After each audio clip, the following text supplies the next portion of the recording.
Hello, everybody. Welcome to the Wings Inc. Wrestling Conference. Before I begin, I always like to say thank you for watching. Please like, subscribe, hit that notification bell, let you know when a new The Wings Inc. Wrestling Conference drop. Give me a thumbs up. It really helps out the video. Comment below. I do engage in the comments. Before just finished watching Monday Night Raw on Netflix, I always like to give it my respective rating between the 1 to 10. And I will probably have to give tonight's show a 6.5. I wasn't really feeling a lot of stuff from tonight's show. Some of the wrestling was okay. The direction that they was going, it was all right. I am looking forward for the Saturday night main event. That card is looking really stacked and it's looking good. It looks like a PLE pay-per-view. But overall, tonight, Monday Night Raw felt very lackluster. We had a big injury on tonight's Raw. We have a debut. Actually, we have it. Like I said, sorry. We had an injury on tonight's Raw, and we also had a returning back to the WWE. Let's get right into the show. The show opened up with Logan Paul. Got my notes.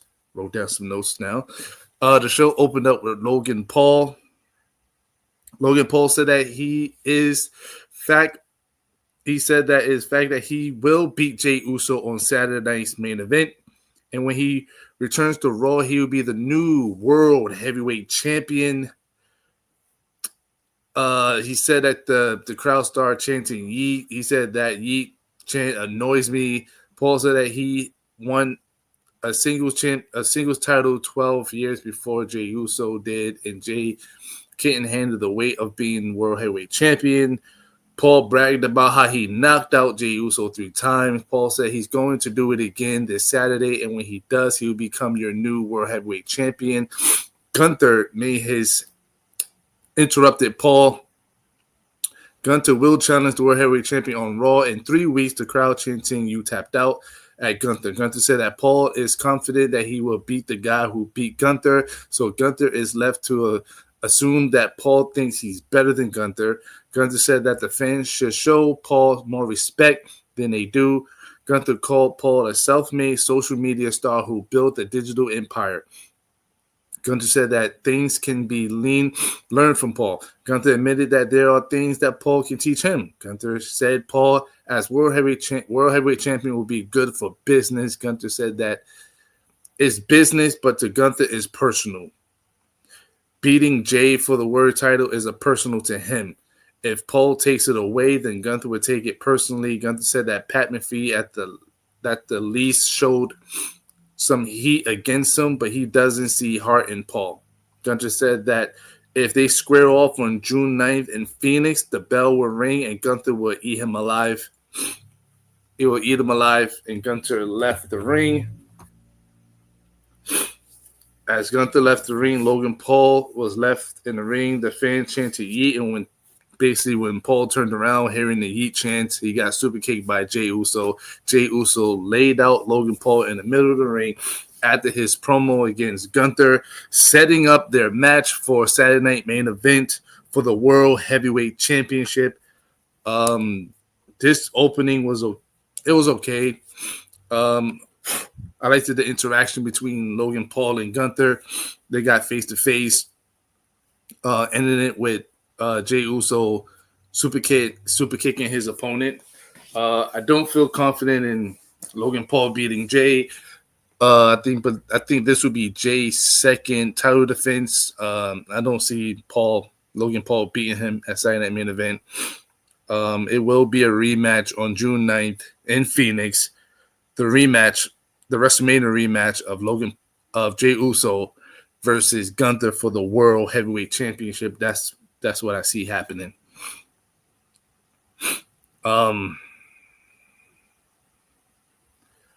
Let's see. Then we go into our first match of the night. We have AJ Styles and Penta versus Finn Balor and JD McDonough.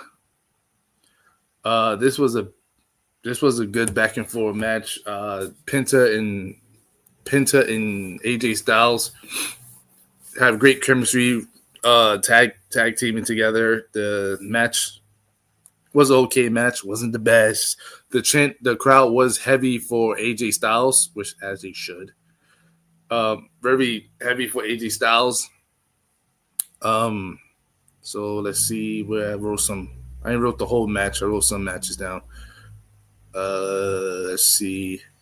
Balor grounded Styles with the chin lock. Styles broke free of that, which led a double clothesline. Penta go for the tag against JD. So Penta hit a crossbody block. Penta hit a running Hurricanrana and a super kick while JD was against the turnbuckle. Penta clothesline Balor on the apron. JD hits a standing Spanish fly slam. Balor went up to the top, jumped off with a coup de grace. Penta avoided it, and Penta hit a enziguri kick to the head. Penta pulled back on the right arm and called. Basically, he put Finn Balor in a sacrifice. Balor countered Penta and got a 2 count. Balor hit a sling blade on Penta. Balor charged at Penta, who nailed a super kick. Carlito grabbed Penta's leg while JD was distracting the referee. Penta kicked Balor down. Styles hit a forearm on Carlito on outside the ring. JD hit a suicide dive on Styles outside the ring. Onto the floor, Penta gave Gable a Mexican destroyer on the floor. That was crazy. That was a good spot. El Grande Americano was in the crowd, and then he headbutt Penta with the metal plate.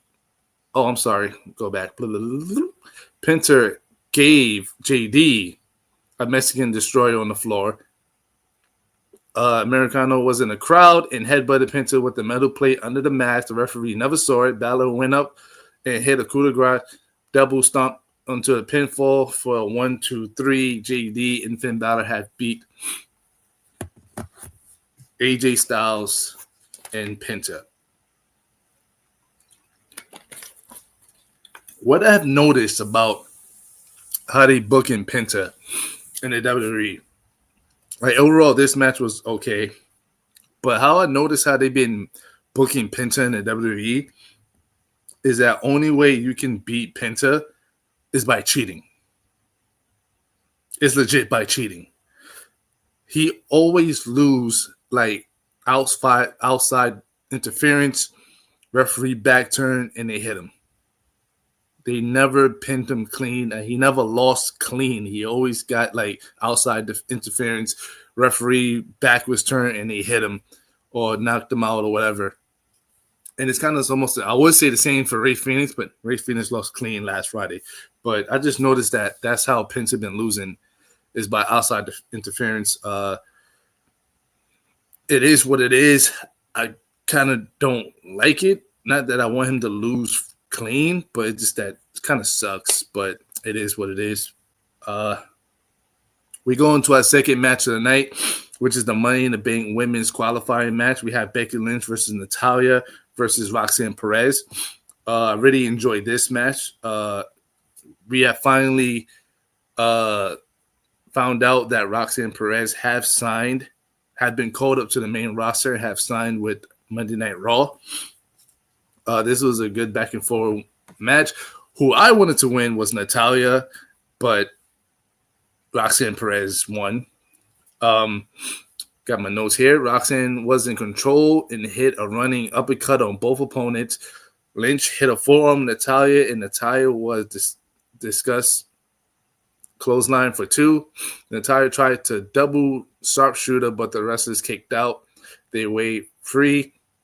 Perez hit a springboard moonsault on both Natalya and Becky Lynch. Lynch managed to come back with a manhandle slam for a 2 count because Natalya made the save. The 3 women were down. When they got back up, Perez hit a pop rock on Natalya, who hit a German suplex on Lynch. Lynch was hitting the knee on Perez's back with a pin attempt. Lynch and Perez exchanged slaps and strikes. Perez gave Lynch an overhead suplex. Natalya managed to get the advantage over Perez in the ring. Natalya applied a sharpshooter. Lynch was back in with the sling blade. Natalya gave Lynch a clothesline. Natalya put Perez in a sharpshooter and did it to Lynch as well. Lynch went back to the ring and hit a manhandle slam on Natalya for 2. Laura Vakir showed up and pulled Lynch off the cover. Laura and Lynch went fighting outside in the crowd. Outside the crowd, Perez hit the pop rocks on Natalya for the win. 1, 2, 3. Perez have been qualified for the women's Money in the Bank. So now it is Alexa Bliss and Roxanne Perez. This was like I said, this was a better match than the first one. I enjoyed this one better than the first match. Glad to see that Roxanne Perez is getting her due. She's a very great, talented women's wrestler. I wanted Natalya to win, but I'm okay with Roxanne winning. This is her first time being a Money in the Bank match. Who I think is going to win? Not yet. Don't have my predictions yet. I need to find out more of who else is in this ring. Happy to see Roxanne Perez is finally on the main roster, which is super fun. Then we go into our third match of the night, which is Sheamus versus Grayson Waller. It was okay match. I didn't really make nothing on it because I didn't really care for this match. It was okay, back and forward, kind of. Austin Theory wasn't really distracting Sheamus or either try to help Grayson Waller. He was just on the outside, just making faces and seeing how Sheamus was beating up on Grayson Waller the whole time. And basically, he was just laughing off of how Sheamus was just beating him and stuff like that. Because last week, it was the same way where Sheamus was beating up on Austin Theory. So it seemed like Austin Theory got his get back by setting the matchup for Grayson Waller versus Sheamus for this week. And it seemed like they got their payback. And it seemed like Austin Theory got his payback for what Grayson Waller did to him last week. Was what it was. It was okay. I just hope that they don't break them up, which is kind of stupid to me.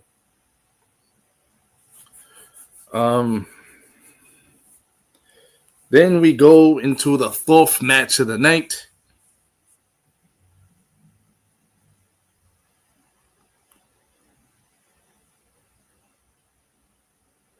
Let me see something.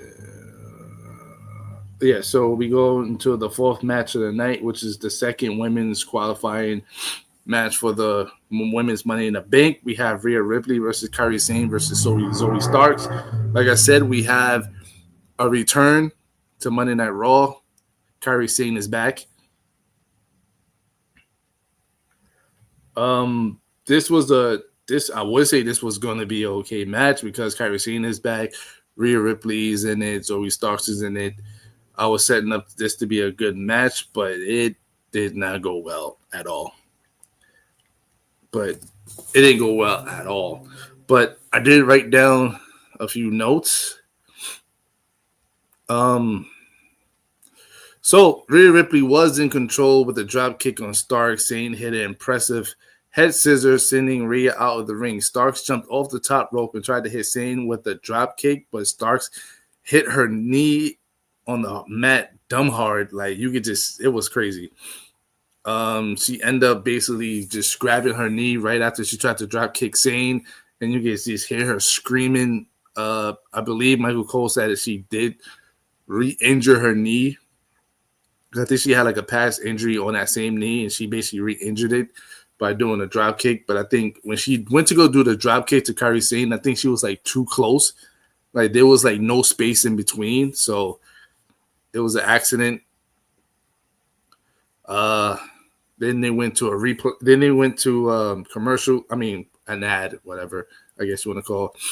Then they went back, and you could tell that Stark's knee landed awkwardly onto the mat.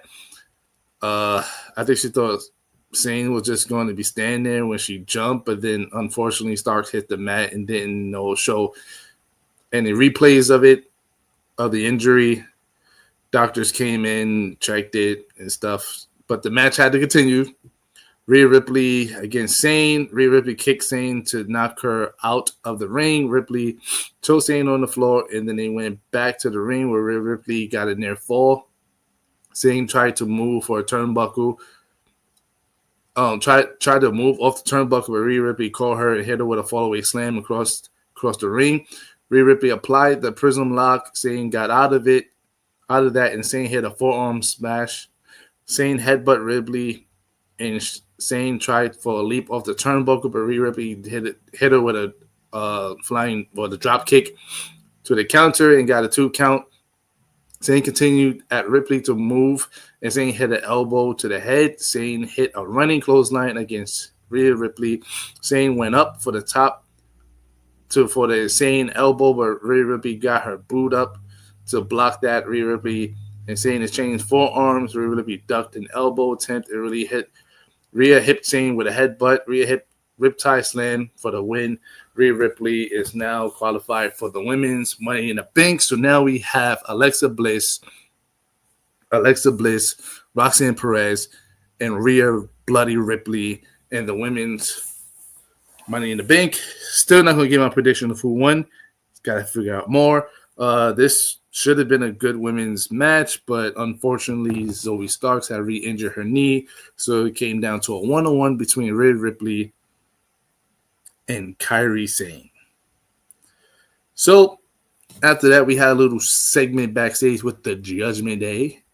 And basically, they was celebrating the win of Finn Balor and JD and stuff. And basically, Dominic was saying that she can't wait for Liv Morgan to return from doing her movie in Japan.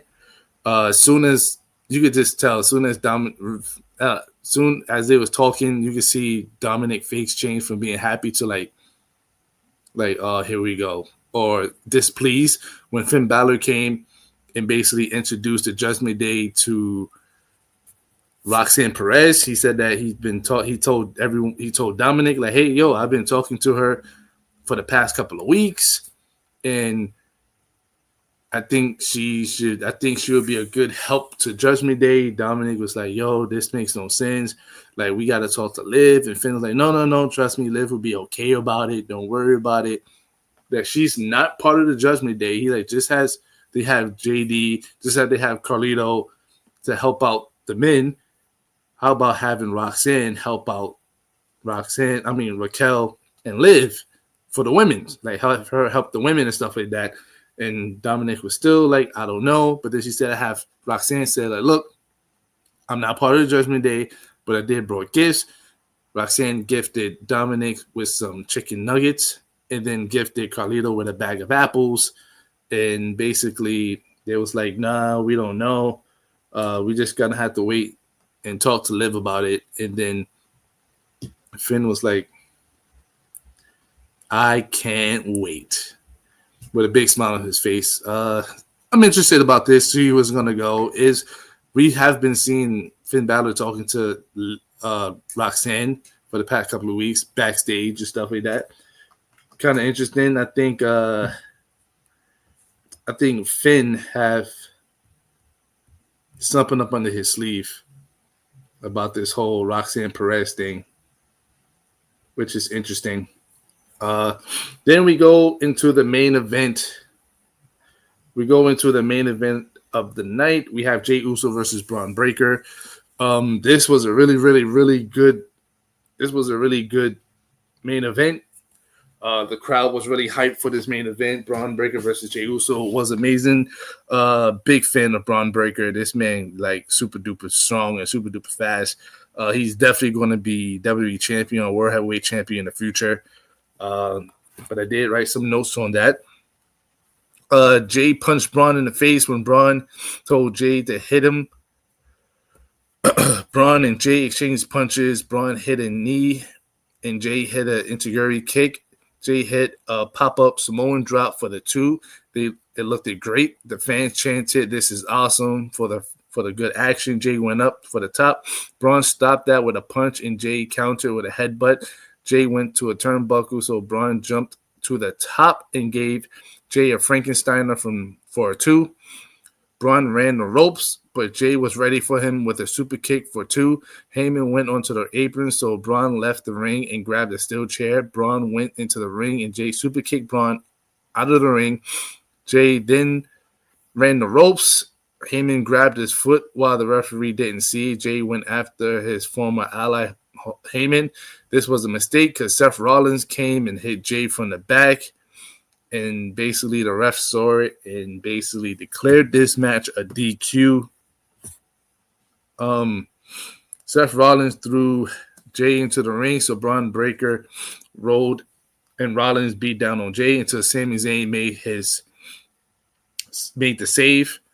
But when he came out, he basically stood on the apron as Seth Rollins and Braun Breaker was staring at him, daring him to come in. The crowd was going crazy, chanting CM Punk, CM Punk, CM Punk. Crazy enough, we didn't see CM Punk all night. We didn't hear from CM Punk all night. The crowd probably felt like he was there. As soon as the crowd would still continue screaming CM Punk, CM Punk music came on. Crowd went crazy. Punk stood side by side with Sami Zayn, looking at Braun Breaker and Seth Rollins. The crowd was basically singing CM Punk's song. CM Punk, Sami Zayn looked at each other, stormed the ring. Big brawl between Seth Rollins and Braun Breaker. They brawled all the way outside the ring area. Then they went into the crowd and continued brawling there. Jey Uso, you can see Jey Uso in the ring. Picked up his title, looking at Seth Rollins and Seth Rollins and Braun brawl with CM Punk and Sami Zayn. And as he went to go turn around, Logan Paul came and knocked out Jey Uso to the ground to end the show of Monday Night Raw. Like I said, this Raw it got better at the end. To me, like I said, this Raw was okay. It wasn't like the best. To me, it was a good 6.5. There is some stuff I'm curious about, looking forward to. Like, I'm definitely looking forward for the Saturday Night Main Event. But overall, it was an okay show. Interested with the whole Judgment Day stuff. The Saturday Night Main Event is looking awesome. John Cena versus R-Truth. Drew McIntyre versus Damian Priest, Steel Cage. CM Punk, Sami Zayn versus Seth Rollins and Braun Breaker. I might be missing another match on that card. But yeah, those are the only ones I can think of right now. I'm going to end it right here. Thank you for watching the Wings Inc. Wrestling Conference. Please like, subscribe, hit that notification bell, let you know when the new The Wings Inc. Wrestling Conference drop. Please give me a thumbs up. It helps out the video. Give me a like. Also helps out the video. Comment below. I do engage in the comments. But thank you for watching. I will definitely see you on the next The Wings Inc. Wrestling Conference. Thank you for watching. I'll catch you on the next video.